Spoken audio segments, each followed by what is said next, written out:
Ben, we got Todd on the line. What do you want to ask him? What would you say was key for you in bringing new people on and new investors on? So I think it's just really being open and putting yourself out there. You can't be afraid of, what other people might think negatively, because I think most people don't think negatively about it. I'm Brian Briscoe, host of the Diary of an Apartment Investor podcast. And this podcast is different than everything else out there. I bring together a new and an experienced investor on each episode, and I let the aspiring investor ask the questions that they need answered. So if you're an aspiring investor yourself, you probably will have the exact same questions. Now, before we get to this episode, make sure you hit the subscribe button below and that little bell to make sure you get notified every time we post a new episode. And now, enjoy the show. Welcome to the Diary of an Apartment Investor podcast. I'm your host, Brian Briscoe with Streamline Capital. Very excited for today's show. We've got another second-time guest. I think in the last 4 episodes I've recorded, they've all been second-time guests, but we got Todd Dexheimer on the line with us and our aspiring investor this week, Ben Bozer. So, guys, welcome to the show today. Thanks for having me on. Yeah, thanks, Brian. Thanks for having us on. Yeah, going to be a lot of fun. So, Todd, you're up to bat first. For some reason, I love baseball references, but you're up to bat first. Do us a favor. Tell us a little bit about yourself. Yeah, well, I'm from the Twin Cities, Minnesota. So born and raised, been here my whole life. I was a high school teacher. So, started out kind of the traditional route, like probably most of your listeners, right? I got that first W-2, worked my way through college, and I wanted to be a teacher, wanted to change lives, wanted to make an impact on the youth. So that's what I did. And I was a industrial tech teacher. So I was teaching, wood technology, teaching construction, automotive, that type of stuff to mostly high school, middle school students. And, but it just didn't click for me. I think it was like 3 days in, I, was at home and my wife comes home and from work, and I'm like, I got to figure out what I'm going to do for when I grow up here, and I got to figure this out. So, started like just kind of figuring out, like, do I want to go back to school? I thought about becoming an architect. I thought at one time even becoming a doctor, but I'm like, I had been reading these books as a substitute teacher for a while, and I was into that. And anyways, this is kind of a couple of years into, I taught for 3 full years before I really was like, I gotta make this switch. And it was just through discovery and reading business books. And I think the book that really tipped me over the edge was The ABCs of Real Estate by Ken McElroy. But just discovering and going, man, this is what I want to do. I worked construction in the summers to pay, because teachers make 30 grand a year. So, you're not making a ton of money. Yeah. So that I started buying real estate and buying what I could, buying single family homes. The first property I bought, I actually bought kind of 3 properties pretty much all at once. So I bought a single family home that my wife and I used pretty much all of our money on. Actually, we bought 2 single family homes that we used all of our money. One was an FHA 203K loan. So we only had to put like 5 grand into it. Yeah, I got one of those too. Great. Great loans if you're going to live and rehab. And I mean, that was a perfect loan. So that was a live-in flip. And then the next one was our first rental house, and bought that, like I said, pretty much used the rest of our money. Bless my wife for, I don't know why she trusted me, but man, I mean, what a saint, allowed us to use the rest of our savings. And then the last one that we bought ended up partnering with the guy who had the money to do that. And so did all those. And really that just created that was the start of the snowball. It was addicted to it immediately. I love the deals. I love doing the deals. I love the idea of building something on my own of myself and creating something bigger than really the teaching, because I kind of realized early on that, teaching is definitely affecting some people, but it's very limited. And I thought, this to me was a better way. So fast forward, did a bunch of fix and flips, did like 100 of them, 100 plus of them, owned a bunch of 1 to 4 families, ended up getting a portfolio about 100, and then realized, look, I can't scale this. So I started buying multifamily and started buying 100 plus unit multifamily buildings, syndicate those, with investors. And that's really where I'm at today. Now we own a portfolio of about $500 million worth of mostly multifamily, a couple retail, industrial and stuff like that. So built a small company, looking to continue to grow it. And that's awesome. That's the Cliff Notes.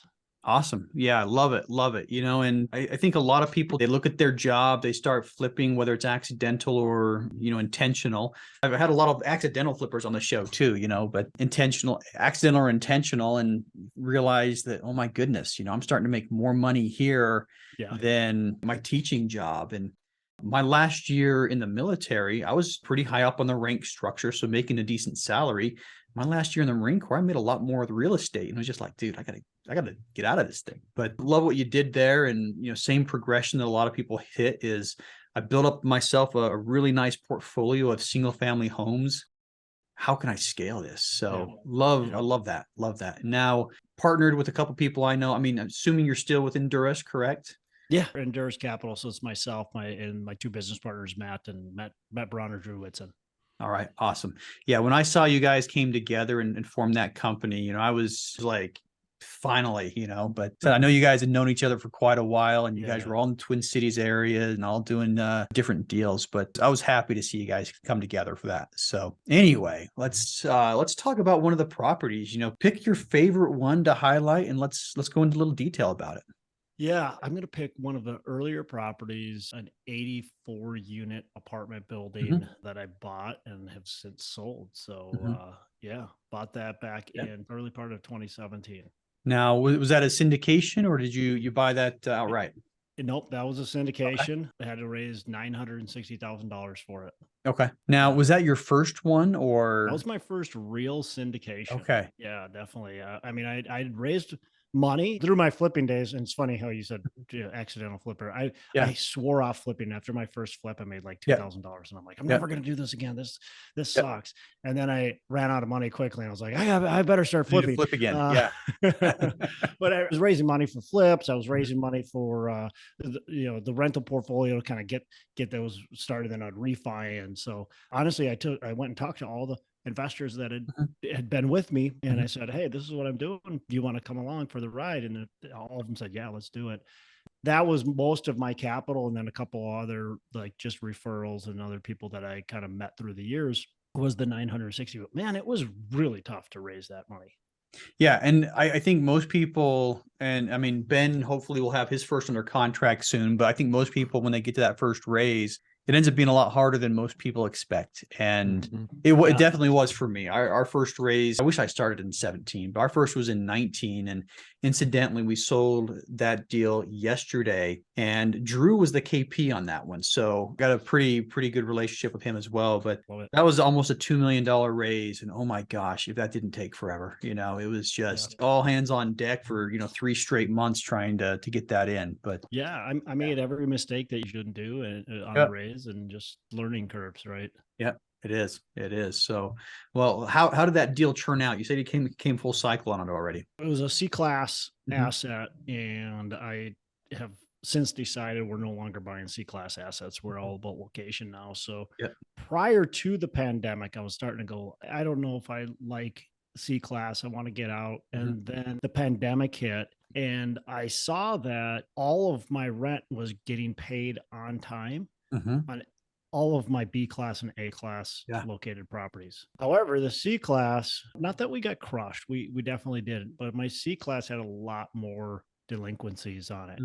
And, the government did step in, so we got majority of that money, but it was really nerve wracking on those lower class properties, knowing that who got laid off, that all of our residents got laid off. Like all of our residents were out of work. They were working at restaurants. They were working at, that's who was getting laid off. And so, it was just like this eye opener for me. But so it ended up selling it in 2021. Did pretty well on it. And the reason I picked that property is because I think it's got the most amount of lessons along the way. So I think there's some fun stuff we can talk about. But did pretty well. I think we returned, I think it was like a 16 IRR to our investors. So not a slam dunk, but a nice little deal. Yeah. I mean, going back to sports, you slam dunk. I mean, I think I posted this on LinkedIn today, or commented on LinkedIn today, a lot of baseball games were won by singles and doubles. You don't have to have, home run after home run after home run. And it's the same in this industry as well. I'm not a fan of C-class anymore either. C-class properties and C-class tenants come with C-class problems. Yep. And it's a lot of that. So you mentioned a lot of lessons learned. What was your biggest lesson learned on this property? There's a lot, but I think maybe the biggest is just your due diligence on the front end. That comes with a lot of different things. So it's the underwriting on the front end. And I would say I did a decent job there, but it's really get that property in a contract and you don't leave any stone unturned. You're Mhm. really looking for problems. Due diligence is kind of depressing because that's what you're doing. You're Yeah. looking for problems. So Mhm. I'm looking to see like what is wrong with this property. Is it fixable? Is it not? Is Yeah. it so serious that like, holy cow, we shouldn't be doing this deal? Do we have to ask for concessions? I think one of the more dangerous things that Mhm. this industry has been telling people is don't ever retrade. Now, I'm not a big proponent of retrading, but at Yeah. the same time, you don't want to go through with a deal that has issues that you should either retrade or walk away from. Mhm. And so many people have like beat that into people's heads that you can't walk away from deals, you can't retrade, that I think Yeah. people end up buying deals that are too skinny after the end of the day because they were somebody beat that into their head saying, Yeah. "Oh, you'll never buy a deal again," if end Mhm. up doing that. And I think that's terrible advice. Again, I don't want to give advice to go ahead and do that, but you have to Yeah. do it if you need to. Yeah. And that's what I didn't do. There was problems that I should have uncovered. For instance, I was buying this property from the owner, but the property manager I was planning on keeping. Mistake number one, I used that property manager for the due diligence. Mhm. Okay. So they were not being truthful in Yeah. their inspections. They were hiding things. Mhm. The roofs were all bad, all 100% of them. Yep. They quote unquote inspected them and Mhm. said they're all good. Got a ladder on the day of my due diligence. Mhm. Went up there a couple days later and inspected them and took Yeah. some pictures. Mhm. And then we closed on the property, and 2 days later, the roof was leaking.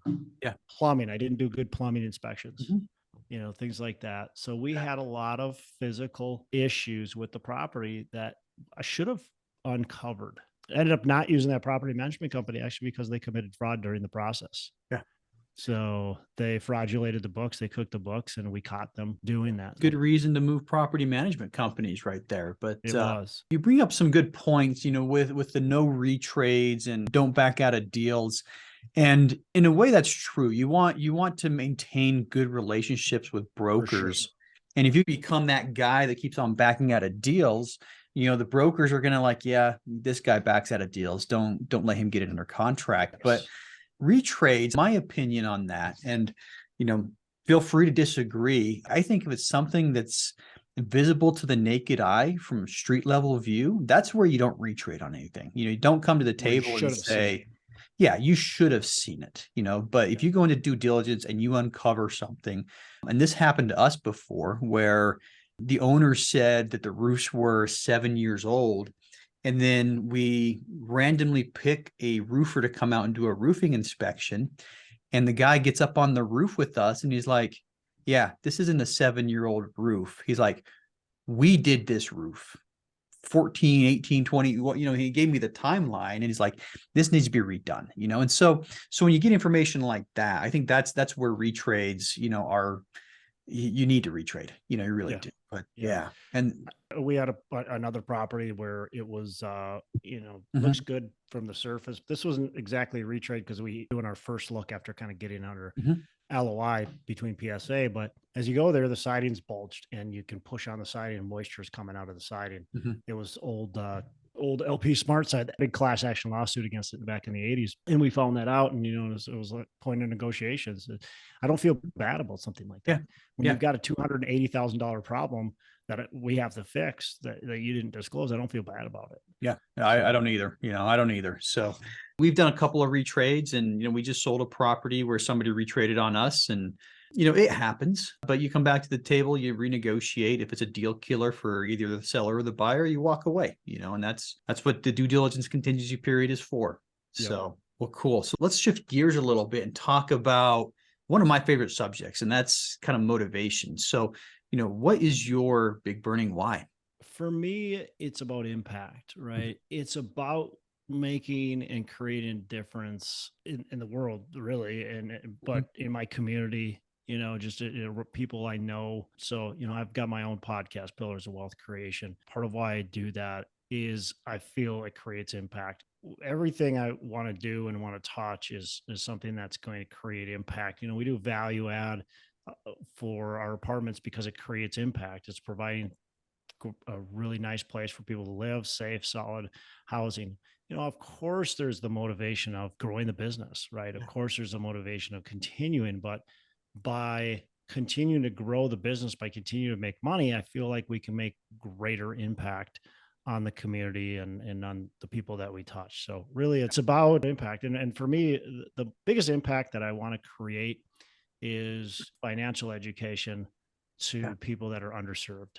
Mhm. And I think that's truly going to change lives. When I first started this business, my first tenant Mhm. was Fatima.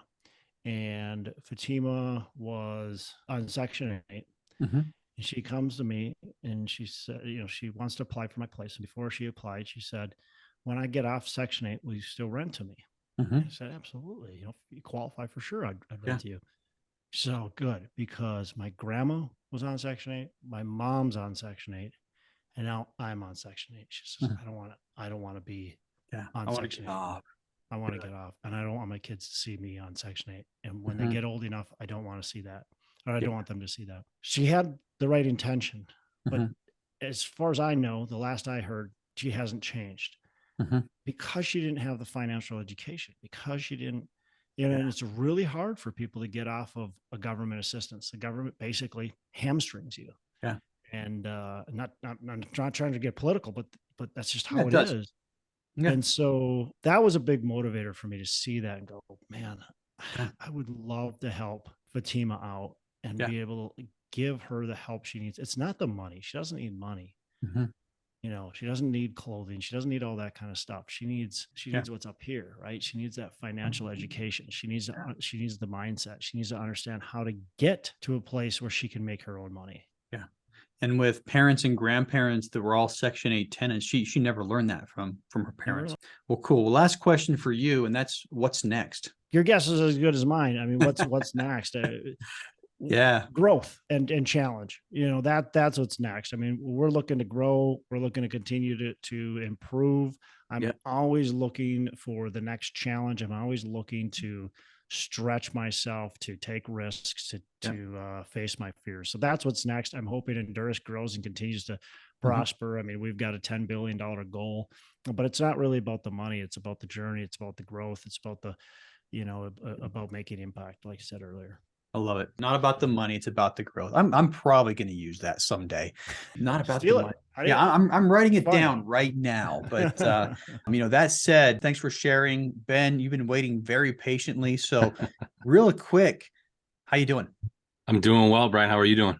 Doing great. Yeah, Good, doing man. really, really good. So, excited to have you on the podcast. We've been trying to do this for quite a while now, Yes. but finally made it work. So, tell us a little bit about yourself. Yeah, well, first, let me take a minute and thank Todd. I know he's a super busy guy, judging off his socials and Instagram and everything. So I appreciate him being on here. But as far as me, yeah, like Todd, I'm a Midwest guy. So I was born and raised in Northern Illinois. Didn't venture much further out of that. Went down to school in Missouri and played baseball down there in college. So I really appreciate and I'm a fan of the baseball metaphor. So keep those coming if you want. Love it. Yeah, so cool. Keep striking. Yeah, right. I know, right?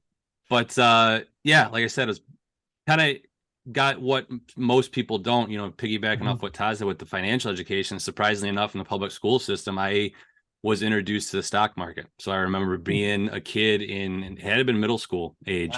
We were given $100 of Monopoly money and said, look through the papers at that time, like dating myself a little bit, look through the old school newspapers and look at the tickers and everything.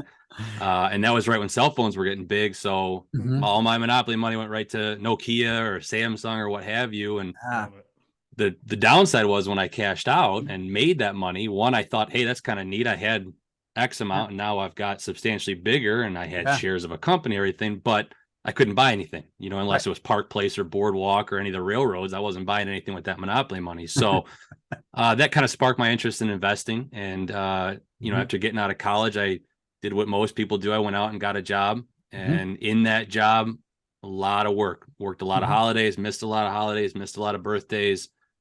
which was all fine when I was young, but I went and got married, had a young son. So he's 6 now, going on 7. And all of a sudden that working holidays, working birthdays doesn't, sit too well with me. So, and by chance or fate or divine intervention, whatever you want to call it, within the same week, I was approached by one of my coworkers about, hey, there's this thing, multifamily, and I knew she'd been successful in single families and everything. So I knew she knew what she was doing, her and her husband. And then a little bit later, I turned her down, saying, nah, I don't have time for that. I barely have enough time as it is. So one of my other coworkers recommended a book, and like many people that come on this podcast, it was Rich Dad Poor Dad by Robert Kiyosaki. So, after reading that book, kind of went, gosh, one, I wish I would have had this 10 years ago. And then 2, no better time. The only better time than is now. Right. Yeah. So, took that coworker up on that offer, and away we go on that journey.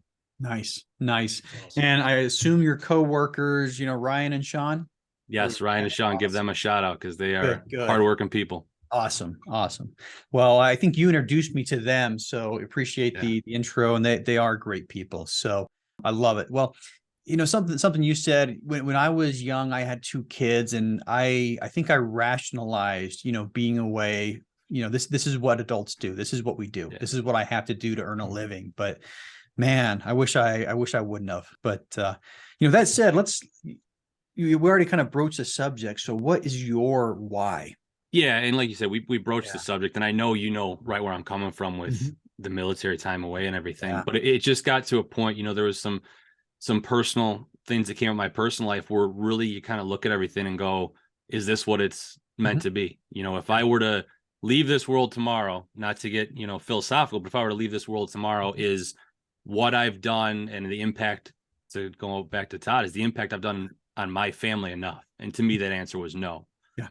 So, with the family being the big why, is that really drives it. I want that time freedom. And I don't think we're here to work 80 hours a week, come home, do what you can in the 2 days you have off, or I'm sorry, 40 hours a week, do what you have in the 2 days you have off, and go right back to it the next week. I think there's something more to that. So the power that, multifamily investment gives you is really the driving force there. There is more. So, well, awesome. Well, some people are working 80 hours a week. Some people are. Hey, that's true. Yeah. Hey, I've been there. And the nice part about this job is if you have to work 80 hours one week, you do it, but you can schedule your time around anything else. You can still go to the baseball games. You can still go to the swim meets. You can still go to the, gymnastics practices. But so anyway, we're going to do our best we can in the next 20 or so minutes to give you all help we can. So Ben, we got Todd on the line. What do you want to ask him?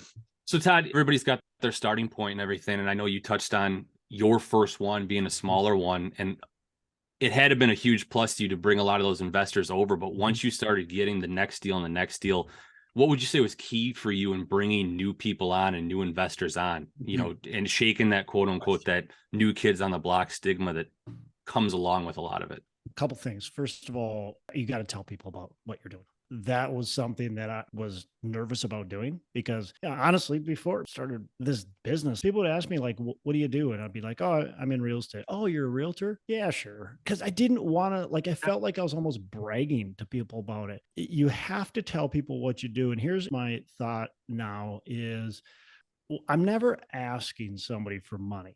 You're not asking, you're providing an opportunity, and you're providing an opportunity to people who want to take advantage of that opportunity. But if you're not talking about it, if you're not telling people about it, not spreading the word about it, how do they know that it's even an opportunity? They don't. And so think about this, think of it as maybe your brother, maybe your uncle, maybe a cousin of yours, and they come to you 5 years after you've been doing this business and you made people a bunch of money. You doubled people's money, you exited the deal, they got into the next deal, you doubled their money again. And all of a sudden they approach you and go, hey, our cousin Frank told me that he invested in one of your deals and he turned 100 grand into 400 grand. Like, why didn't you tell me about this?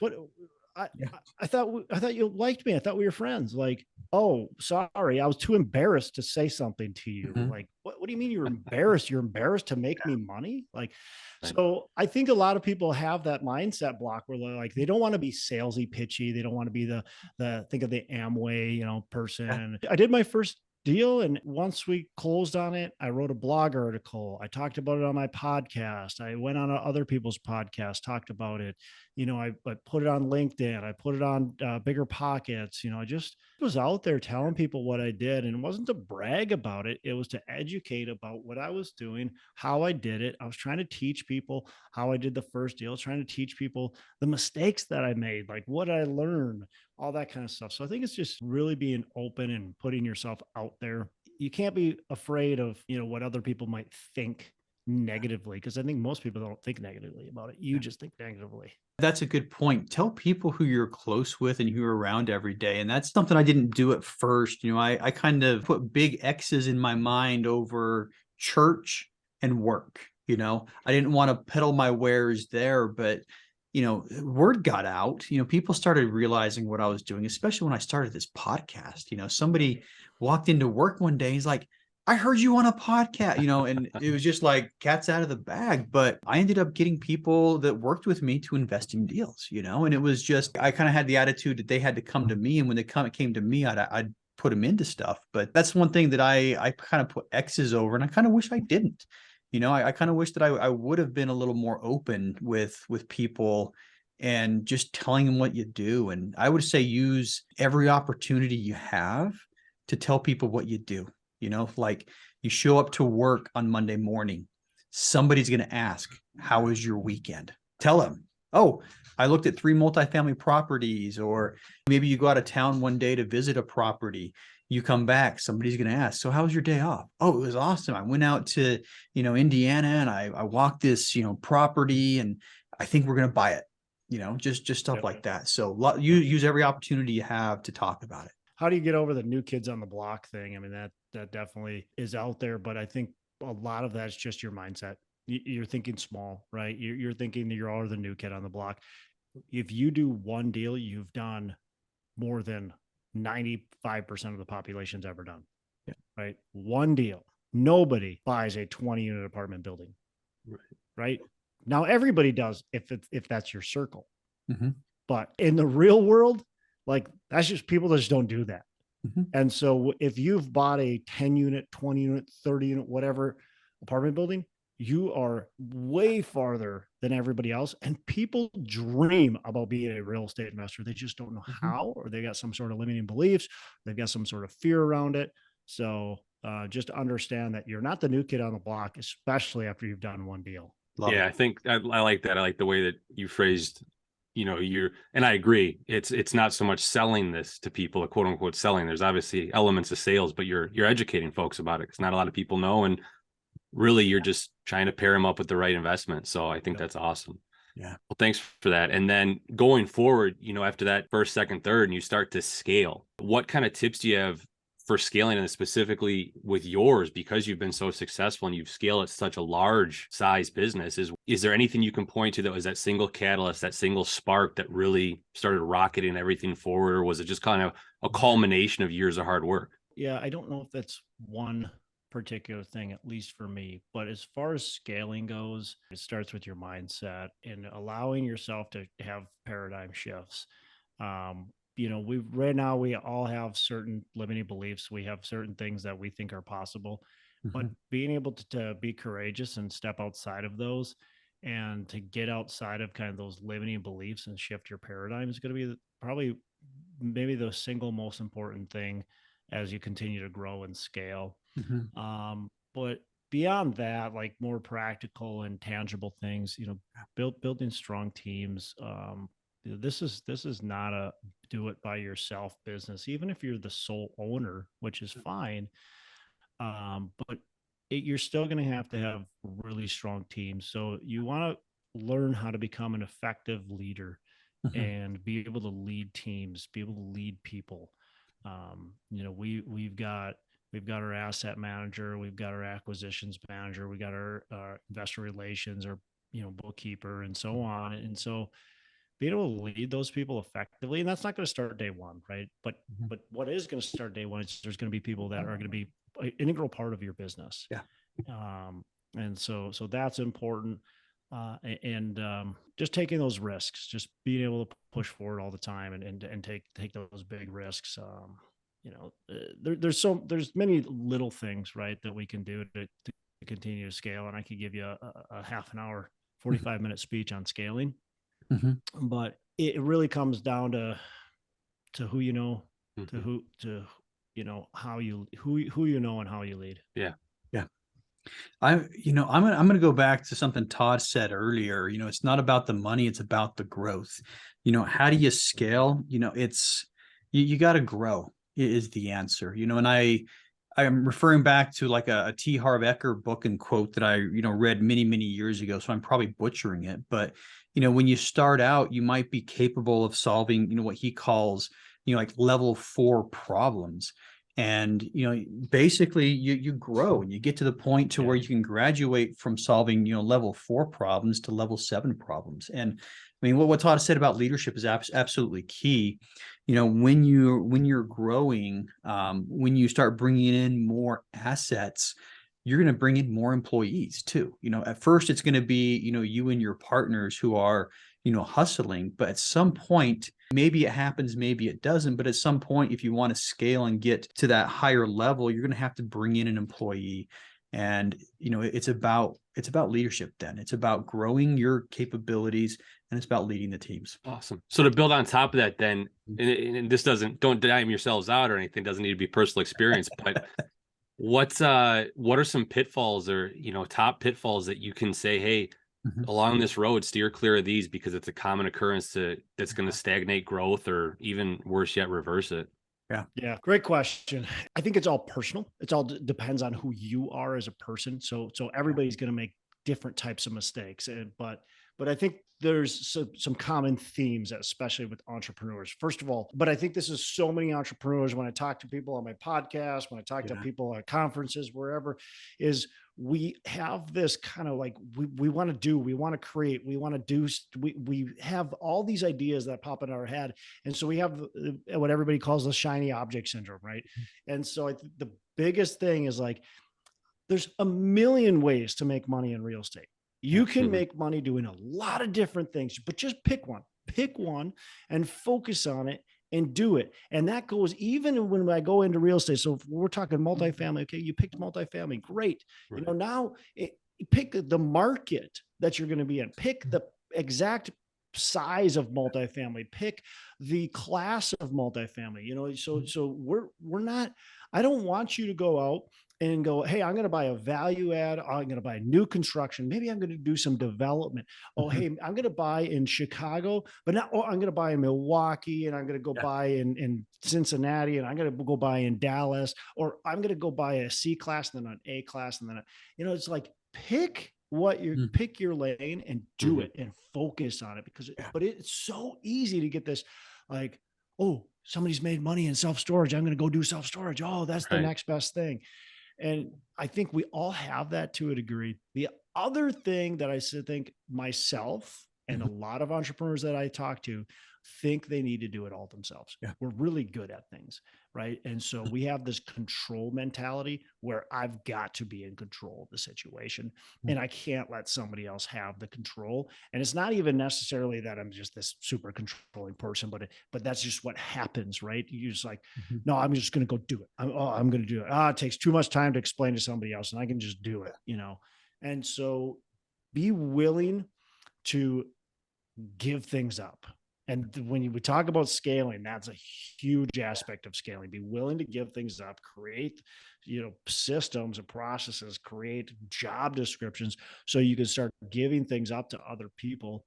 And it's just going to help you grow. It can help you scale a lot better. But I've gotten in my own way so many times by both the shiny object and us. Right. Yeah. And I co-founded a company. We bought a lot of properties, and then I left the company. And, so without talking about, throwing names out, we were going different directions and we weren't communicating well. And I think that's really kind of, for me, was like the trigger was we weren't communicating. We weren't talking about it. We weren't, people were making decisions, important decisions, without discussing, and there were a lot of things that were just done in that manner. And it was, I think the two biggest things that kind of led to me leaving the company was the communication wasn't there, and we were going different directions, So when decisions were made about certain things and, informed later, it's like, no, that's totally not what I would want to do, So we were going different directions and we weren't communicating. And I think if you really want something long-term, you got to make sure everybody's on the same page. Everybody's going the same direction and they want to go the same direction. And just make sure that, you never stop communicating without getting too personal. That is a very personal lesson learned. Well, for sure. I had a very similar situation, Yeah. and so partnerships are hard. It just is. Partnerships are hard. And I think one of the beautiful things about multifamily is you can kind of do deals with each other and date each other, so to speak. And that's what my current business partners and I did. We dated each other for several years before we started this business. And business is like a marriage. So you want to make sure you guys have a lot of the same values and goals and beliefs. And I think that really helps. And again, you don't have to be partners with anybody if you don't want to, but even with the people that, are your employees, all that kind of stuff, communication and just making sure the visions are aligned. Yeah. And Todd, you got a rock star team. You know that already, but my absolute rock partners are star awesome. team. So anyway, we are out of time. So one last question for each of you. Todd, you go first. How can listeners learn more about you? Yeah, I appreciate that. So, our website is enduruscapital.com, ENDURUS capital.com. And then my podcast, Pillars of Wealth Creation. Of course, after they listen to this, plug into Pillars of Wealth Creation, head on over there. And I'm on social media, Facebook, LinkedIn. Those are probably the two best ones to reach me. DM me though, because I don't don't accept friends unless they tell me. Unless they're friends. Yeah, unless they tell me like they heard me on a podcast or something. I'm really bad at that. So send me a message first. Yeah, I mean, if you send me a friend request on Facebook, it might sit a year before I see it. But LinkedIn, I'm pretty good at that myself. But anyway, I'm a little bit better probably on LinkedIn too, because it gives me at least a description of who you are a little bit. Yeah. Right. I mean, you can look them up and I know that guy, or I want to connect. Sure, absolutely. All right, Ben, same question for you. How can listeners learn more about you? Sure. Yeah. Probably the easiest way is reach out on LinkedIn. I'm very active on there. So reach out there or then send me a direct email, ben@gtcapitalmgt.com. Right. Or our website, which is just the ending to the email. So nice and easy. gtcapitalmgt.com. All right. And we'll put all that stuff in the show notes, link to the podcast, websites, emails, all of it. So if you want to connect with either of these two, hit the show notes and tap or click your way out to them. So anyway, very much appreciate you guys coming on the show today. Yeah, appreciate the opportunity. Hey, if you like that episode, make sure to subscribe. But more importantly, if you haven't joined our multifamily educational community yet, which we call the Tribe of Titans, you are missing out. Get 30 days free by clicking the link in the description to this episode or go to thetribeoftitans.info and we'll see you there.